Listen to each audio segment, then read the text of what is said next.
నీకు బ్లౌజ్ ఇచ్చినప్పుడే చెప్పిన చాలా జాగ్రత్తగా గుట్టక్క, మా అమ్మగారు పెట్టిన చీరని. ఏమైంది ఇప్పుడు ఈ జాకెట్ కి? ఏమైందా? అసలు మనిషి అయిన వాడు ఎవడన్నా ఆ బ్లౌజ్ తొడుక్కుంటాడు అక్క?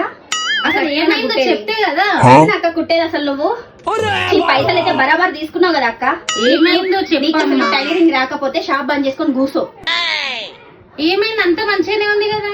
ఏమైందా? వేసుకుంటే లోడాస్ లోడాస్ నైట్ వేసుకున్నట్టుంది. ఏముంది, లూజ్ ఉంటే ఒక కుట్టేసిస్తా. ఎంత కుట్టేయాలో చెప్పు.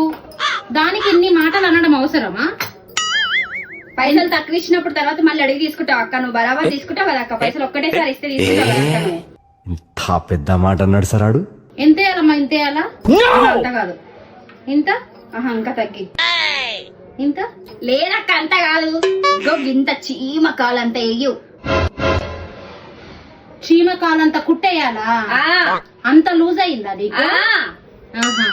ఎప్పుడైనా జాకెట్ దొడుక్కున్న ముఖమేనా నీది? చీమ కాలంత కుట్టేస్తే నీకు జాకెట్ ఖరాబ్ అయినట్ట. నడు, నీ జాకెట్ వద్దు, నువ్వు వద్దు. ఇచ్చిందట పెద్ద పైసలు.